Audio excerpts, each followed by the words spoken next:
चलिए अब हम देखेंगे इक्वेशंस को जब सॉल्व करते हैं तो हमको उनके सोल्यूशन मिलते हैं। याद रखना, हम पेयर ऑफ लीनियर इक्वेशन की बात कर रहे हैं, तो जब हम दो इक्वेशन को सॉल्व करेंगे तो उसका हमको सोल्यूशन मिलेगा। अब वो सोल्यूशन ग्राफिकल वे में अगर मैं बात करूं तो इक्वेशन को हम एक लाइन की तरह रिप्रेजेंट कर सकते हैं। तो जब पेयर की बात करेंगे तो हमारे पास दो लाइन होंगी, और दो लाइन सिर्फ तीन तरीकों से हम देख सकते हैं। देखिए, दो लाइन है तो पहली कंडीशन की वो लाइन इंटरसेक्टिंग होगी, कभी ना कभी कैसे भी जब हम उसको दोनों साइड से बढ़ाएंगे तो वो आपस में क्रॉस करेगी। फॉर एग्जांपल ये एक लाइन मैंने ली और एक लाइन, तो आप देखेंगे इस तरफ बढ़ाने पे तो ये नहीं मिलेगी, पर जब इसको मैं इस तरफ बढ़ाऊंगा तो ये लाइन मिल जाएगी, और जैसे ही मिलेगी तो ये एक पॉइंट पे एक दूसरे को इंटरसेक्ट करेगी। ठीक है, ये पहला वे हो गया। दूसरा वे होगा हमारा पैरेलल लाइन, वो लाइन जो कभी आपस में इंटरसेक्ट नहीं करेगी। ये देखिए, आपने कॉपी की लाइन देखी होंगी, कभी मिलेगी नहीं। आप उनको चाहे मैं इस तरफ भी कितना बढ़ा दूं और चाहे इस तरफ भी, ये लाइन आपस में कभी मिलेगी नहीं, तो ये कहलाएगी पैरेलल लाइन।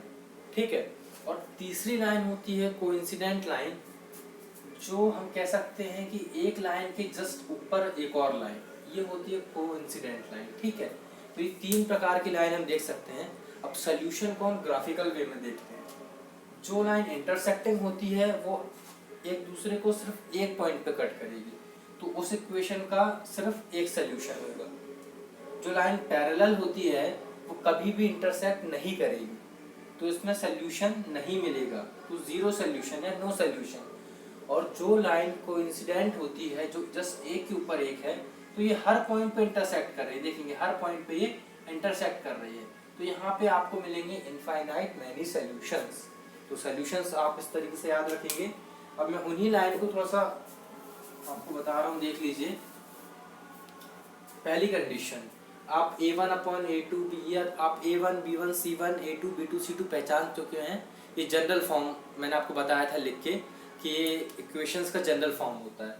तो जब हमारे पास दो इक्वेशन है, हमारे पास दो इक्वेशन है, a1x plus b1y plus c1 is equal to 0, हमारे पास फर्स्ट इक्वेशन है। और सेकंड इक्वेशन है a2x plus b2y plus c2 is equal to 0, हमारे पास सेकंड इक्वेशन है।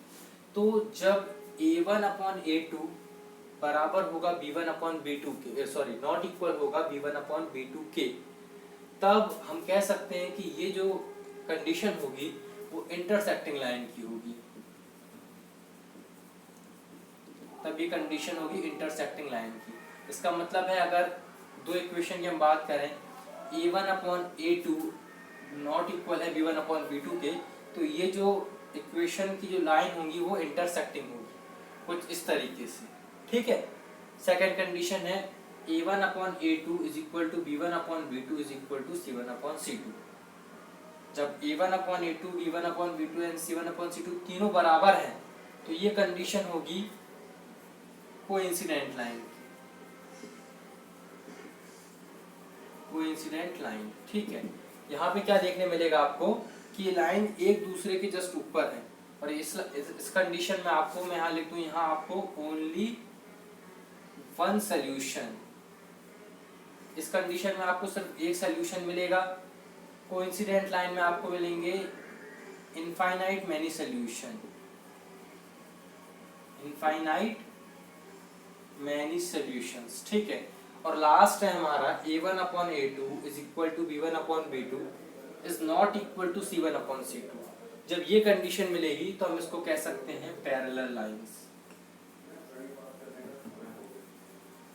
ये हमारी पैरेलल लाइंस है, और याद रखेंगे पैरेलल लाइंस में जब वो लाइन इंटरसेक्ट ही नहीं करेगी तो सोल्यूशन मिलने का सवाल ही नहीं, तो यहाँ हम लिखेंगे नो सोल्यूशन। ठीक है, तो इस तरीके से तीन लाइन जो है उनको हम ग्राफ में रिप्रेजेंट करके